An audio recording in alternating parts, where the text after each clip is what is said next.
ये क्वेश्चन भी कई बार रिपीट किया गया एग्जाम में। तो इरी नहर तो संयुक्त राज्य अमेरिका में है ही, इसके साथ एक और नहर है जो एग्जाम में कई बार आ चुका है, उसका नाम है सू नहर किस कहाँ पे है, तो ये भी संयुक्त राज्य अमेरिका में है। बहुत इंपॉर्टेंट क्वेश्चन था, ये भी एग्जाम में कई बार देखा गया है। अगले क्वेश्चन पे आते हैं। किसे भविष्य का ईंधन कहते हैं? इंग्लिश में बोला जाए तो फ्यूचर फ्यूल या फ्यूल ऑफ फ्यूचर ऐसे बोलते हैं, क्योंकि ईंधन को बोलते हैं फ्यूल। ठीक है, तो ऐसे पूछा जाता है, तो भविष्य का ईंधन किसे कहते हैं? ये क्वेश्चन भी कई बार एग्जाम में देखा गया। ऑप्शन क्या क्या वो देखिए। Option carbon dioxide, nitrogen, oxygen और हाइड्रोजन। तो इसमें से किसको भविष्य का ईंधन कहते हैं? बहुत इंपॉर्टेंट क्वेश्चन ये वाला।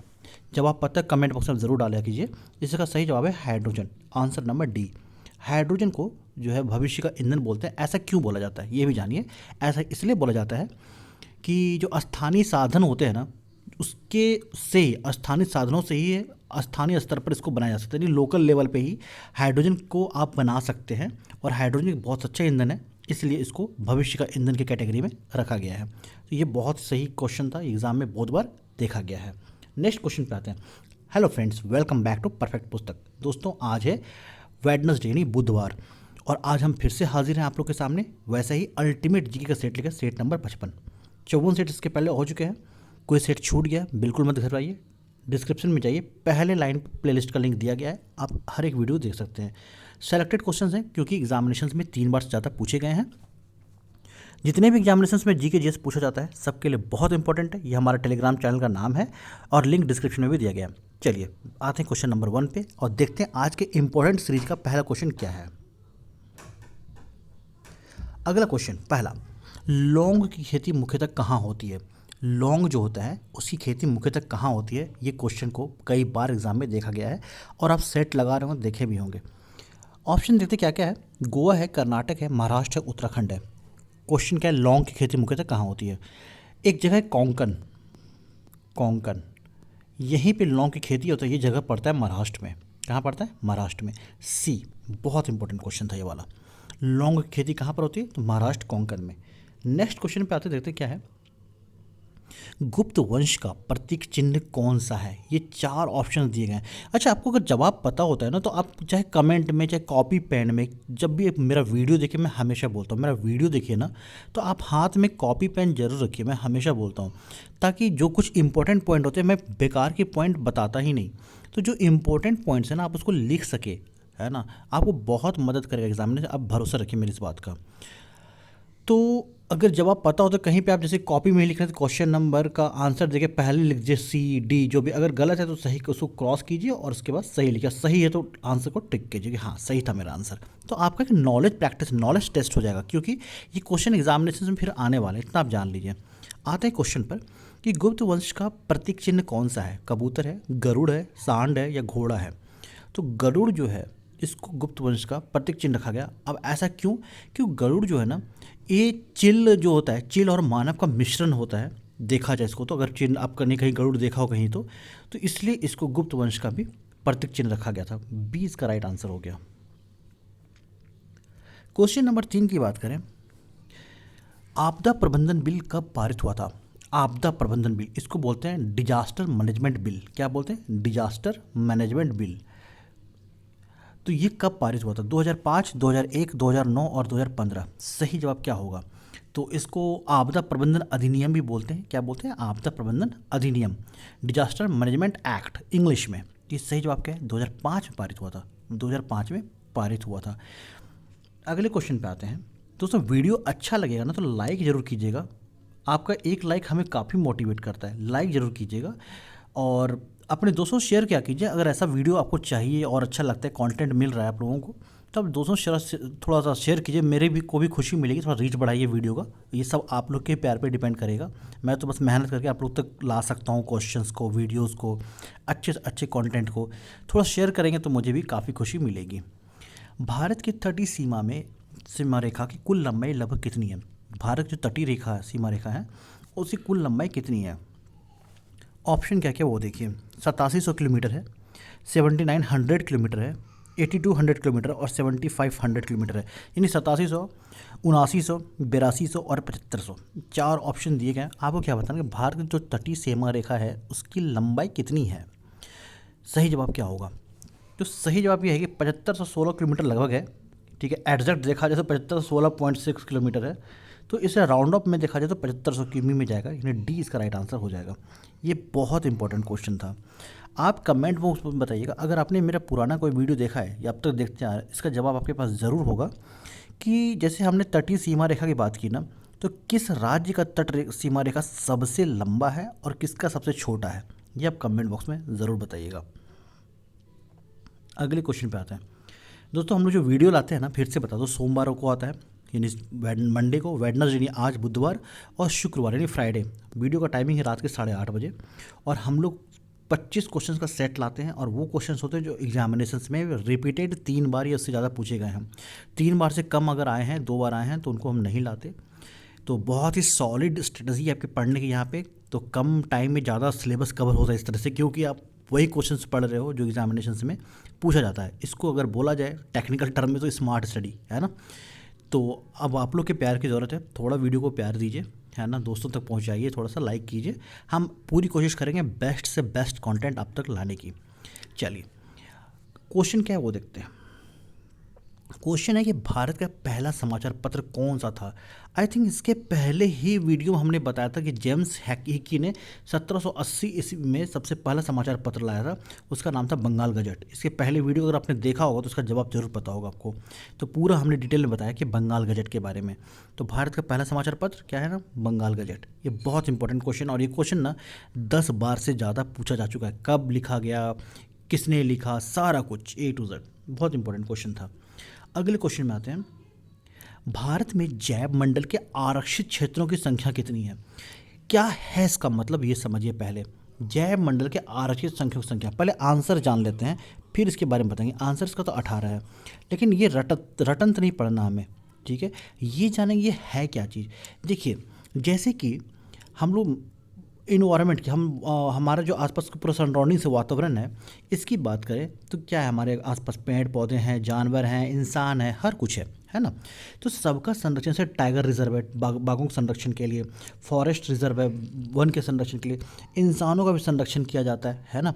तो हर तरह का, इसी तरह से जितने जीव जंतु प्लांट यानी ट्रीज जो भी हैं, या इंसान है जो भी हैं, उन लोगों को संरक्षित करने के लिए गवर्नमेंट ने, समझ रहे हो, सरकार ने एक क्षेत्र बनाया कि हाँ ठीक, ये स्थापित सरकार ने किया है कि भाई टाइगर रिजर्व भी होना चाहिए, शेरों के लिए बचाने के लिए होना चाहिए, चिड़िया के बचाने के लिए होना चाहिए, फिर जैसे प्लांट्स के लिए बचाने के लिए भी आपको क्या स्टेप्स लेने हैं। तो वही बोल रहा है जैव मंडल के आरक्षित क्षेत्र की संख्या क्या है। अब समझ में आ गया होगा, तो इसकी संख्या है 18। ये सरकार द्वारा स्थापित किया गया, सी इसका राइट आंसर हो गया। अगले क्वेश्चन पे आते हैं। सूरत किस नदी के किनारे स्थित है। सूरत कृष्णा, कावेरी, नर्मदा और ताप्ती। ताप्ती नदी किनारे सूरत स्थित है, और कहीं कहीं इसको ताप्ती को आपको तापी नदी का भी नाम मिलेगा।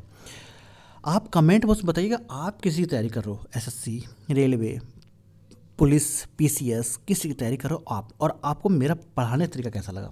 अगर आपको अच्छा लगेगा तो आप लाइक कीजिएगा सबसे पहले, और कमेंट बॉक्स में बताइएगा गुड मतलब अच्छा लगा, बहुत अच्छा लगा तो नाइस या वेरी गुड ज़रूर लिखिएगा, और कोई कमी लगे तो पुअर लिखिएगा और बताइए क्या कमी थी। आप देख रहे हैं objective question in Hindi, top level GK question with perfect पुस्तक। चलिए, चैनल पर नए हैं और ऐसे वीडियोस चाहिए तो सब्सक्राइब कर लीजिएगा, ताकि आपको नोटिफिकेशन मिलते रहे। ये कॉमन सी भाषा होती है सबको बोलने की, बाकी आपको अच्छा लगे तो आप ज़रूर वीडियो देखा कीजिए, ठीक है। चलिए, मानव के शरीर में तापमान का क्या होता है, जो सामान्य तापमान क्या होता है, मानव का जो बॉडी होता है, ह्यूमन बॉडी होता है, उसका एक नॉर्मल टेम्परेचर क्या होता है। 98.6 Fahrenheit, 95.5, 100 Fahrenheit and 99 degree Fahrenheit. तो सही जवाब होता है 98.6 डिग्री फ़ारेनहाइट। ए इसका राइट आंसर हो गया। ये बहुत आसान क्वेश्चन है, लेकिन एग्जामिनेशन के लिए बहुत इंपॉर्टेंट क्वेश्चन है। चलिए, भारत का सबसे प्राचीन जनजाति कौन सी है। इंपॉर्टेंट क्वेश्चन है फिर से। ओराव है, बैगा है, भील है, कोटा है। तो ये जो भील जनजाति है ना, भील, सी नंबर देख रहे हैं ना, ये सबसे पुरानी जनजाति है। और ये कहाँ मिलता है, तो ये है आपका गुजरात, मध्य प्रदेश, छत्तीसगढ़, राजस्थान और महाराष्ट्र। कहाँ कहाँ पे है, फिर से रिपीट कर रहा हूँ मैं, महाराष्ट्र, राजस्थान, गुजरात, छत्तीसगढ़ और मध्य प्रदेश, ये 5 स्टेट हैं जहाँ पर ये भील जनजाति मिलती है। कहो तो मैं लिख भी देता हूँ, क्योंकि ये पूछा जाता है क्वेश्चन कि ये कहाँ मिलती हैं। तो यह है जीजे मतलब गुजरात, MH मतलब महाराष्ट्र, MP मतलब मध्य प्रदेश, RJ मतलब राजस्थान, CG मतलब छत्तीसगढ़। चलिए क्वेश्चन नंबर 10 पे आते हैं।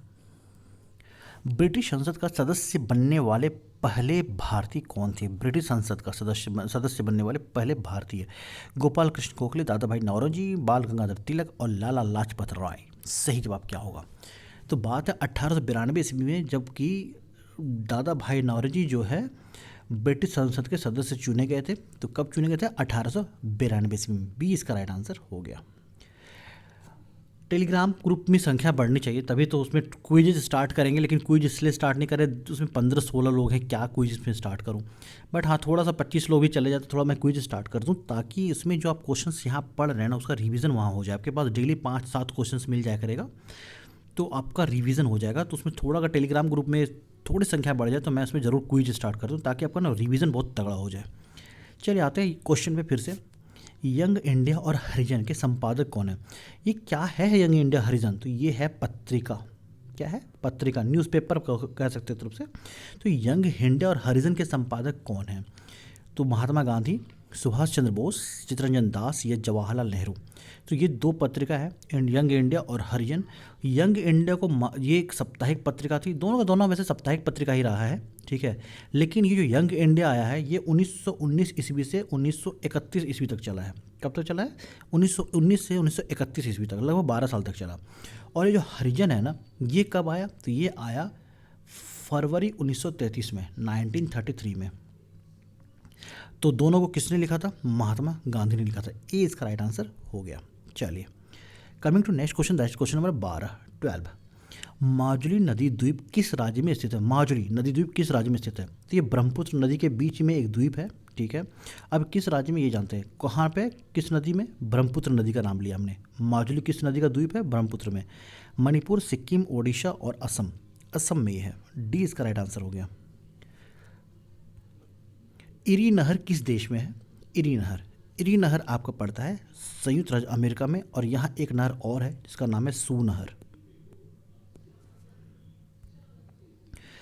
तुर्की की मुद्रा क्या है? बहुत इंपॉर्टेंट क्वेश्चन है।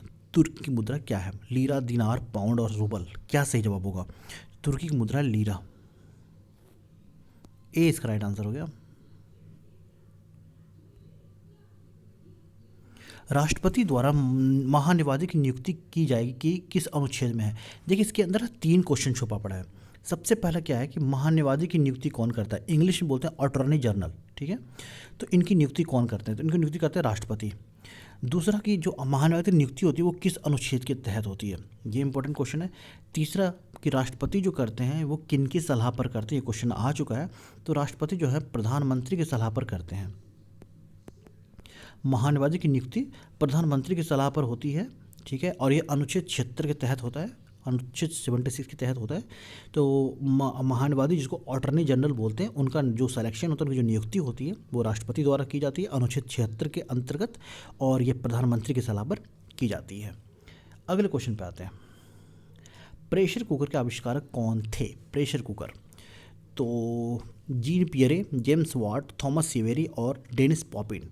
तो डेनिस पॉपिन ने किया था, ये एक फ्रांसीसी भौतिक शास्त्री थे, और इन्होंने किया था 1679 ईस्वी में, 1679 में डेनिस पॉपिन जो कि फ्रांस के भौतिक शास्त्री थे, उन्होंने प्रेशर कुकर का आविष्कार किया था। बहुत इंपॉर्टेंट क्वेश्चन ये वाला भी था। नेक्स्ट क्वेश्चन, खाना पचाने के लिए कौन सी अम्ल का प्रयोग होता है? अब पढ़ो ही कैसे, जैसे आपका खाना छोटी आंत में जाता है और आंत में जाता है, तो वहाँ पे पाचन का जब क्रिया शुरू होती है तो वहाँ पे ना जैसे ही हो तो वहाँ पे ना HCl अम्ल का रिलीज़ होने लगता है, ठीक है। और वही एसिड खाना पचाने में मदद करता है। बी, ग्रेफाइट का आपेक्षिक घनत्व कितना होता है? बहुत इंपॉर्टेंट क्वेश्चन। ग्रेफाइट का आपेक्षिक घनत्व 2.25, 3.1, 2.5, 1.75 और आंसर है ए, दैट इज 2.25। किसे भविष्य का ईंधन कहते हैं? बच्चों को पता है कि हाइड्रोजन का भविष्य का ईंधन कहते हैं, क्योंकि हाइड्रोजन एक ऐसा ऑप्शन है जिसको कहीं भी वहाँ के लोकल सोर्स के द्वारा ही बनाया जा सकता है हाइड्रोजन को, ठीक है। इसलिए इसको भविष्य के ईंधन बोला जाता है। एल्युमिनियम का सबसे पहला पृथक्करण कब हुआ था? एल्युमिनियम का सबसे पहला पृथक्करण 1823, 1845, 1827 और 1832। तो सही जवाब 1827 ऑप्शन नंबर सी को जाएगा, जो कि इसका राइट आंसर हो गया। प्याज लहसुन में किसकी उपस्थिति के कारण गंध होता है? जो प्याज लहसुन में जो महक आती है वो किसका उपस्थिति है? लोरेनेशियम, क्लोरीन, मैग्नीशियम और पोटेशियम। सही जवाब पोटेशियम, इसी से उसमें लहसुन और प्याज में गंध आती है। जंप बॉल शब्द किस खेल से संबंधित है? बहुत इंपॉर्टेंट क्वेश्चन है जंप बॉल। इसके अलावा कुछ और भी शब्द हैं, आपको मैं बताऊंगा। तो ये संबंध किससे संबंधित है? तो ये है बास्केटबॉल से। और जंप बॉल के अलावा बास्केटबॉल से और भी कुछ शब्द संबंधित है जो एग्जामिनेशन में कई बार आ चुका है। तो वो है ब्लॉकिंग। ब्लॉकिंग ये आ चुका है पहला। दूसरा आता है फ्री थ्रो, फ्री थ्रो। और आता है मल्टी थ्रो, मल्टी थ्रो। ये क्वेश्चन ना तीनों आ चुका है, blocking, free throw, multiple throw. ठीक है, मल्टीपल थ्रो और जंप बॉल, ये चारों शब्द जो हैं ये बास्केटबॉल से संबंधित और चारों को चारों आ चुका है। सम्राट अशोक ने किस धर्म को अपना लिया था? बड़ा इंटरेस्टिंग कहानी। हुआ क्या था, जब कलिंग युद्ध हुआ था ना, तो कलिंग युद्ध में जो अस्त्र का नरसंहार देखा ना, तो अशोक का दिल न पसीज गया। उन्होंने देखा नहीं, ये बहुत गलत होता है कि भाई इंसान इंसान को मार रहा है, किसी का पति छीन रहा है, किसी का बाप के साथ जा रहा है, किसी का माँ की मृत्यु, किसी का बच्चा छीना जा रहा है ना, किसी का। तो ऐसे देखा, उन्होंने देखा नहीं ये गलत हो रहा है, तो उन्होंने बोला नहीं, अब से अहिंसा पे ही चलना है, हिंसा नहीं करना है हमें। तो उन्होंने बौद्ध धर्म को अपना लिया इसके बाद। तो कलिंग युद्ध के बाद अशोक ने अपने अंदर बहुत बड़ा बदलाव किया था, जिन्होंने अपना धर्म बदलकर बौद्ध धर्म कर लिया। और उसके बाद धीरे धीरे उन्होंने बौद्ध धर्म को अपने जीवन का जो शैली होता है, वो जीवन की शैली में उन्होंने उसको पूरा का पूरा ले आया। बहुत इंपॉर्टेंट क्वेश्चन था ये वाला। ए, कभी पढ़िएगा अशोक की कहानी, बहुत अच्छी कहानी है। अति चालक का प्रतिरोध कितना होता है? अति चालक जो एक टॉप लेवल का चालक होता है ना, उसका प्रतिरोध कितना होता है? तो ऑब्वियसली बात, प्रतिरोध नहीं रहेगा तभी तो चालक बन पाएगा, तो प्रतिरोध है 0। ए इसका राइट आंसर हो गया। अगले क्वेश्चन पे आते हैं। आज की वीडियो का सेकंड लास्ट क्वेश्चन ये था, और अब आते हैं आखिरी क्वेश्चन पे। ग्रीनलैंड किस यूरोपीय देश के अधीन है? ग्रीनलैंड किस यूरोपीय देश के अधीन है?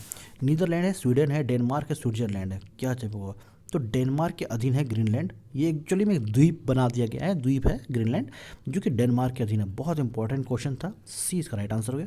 तो दोस्तों कैसा था आज का सेट, आप कमेंट बॉक्स में ज़रूर बताइएगा। अच्छा लगा हो तो लाइक कीजिएगा दोस्तों, और अगले वीडियो का इंतज़ार कीजिएगा। अगला वीडियो आएगा फ्राइडे को, और टाइम क्या रहेगा? वही रात के 8:30 बजे। तो मिलेंगे फिर अगले वीडियो को लेके। तब तक कमेंट बॉक्स में बताइएगा आपको मेरा पढ़ाने का तरीका कैसा लगा, आप क्या क्या तैयारी कर रहे हो, और आपको क्या मेरे वीडियो का इंतज़ार रहता है, तो ज़रूर बताइएगा। और अच्छा लगा तो प्लीज़ लाइक कीजिएगा। मिलते हैं अगले वीडियो में बहुत ही जल्द। तब तक के लिए अपना ख्याल रखिएगा, पढ़ाई करते रहिएगा। जय हिंद, जय भारत, वंदे मातरम।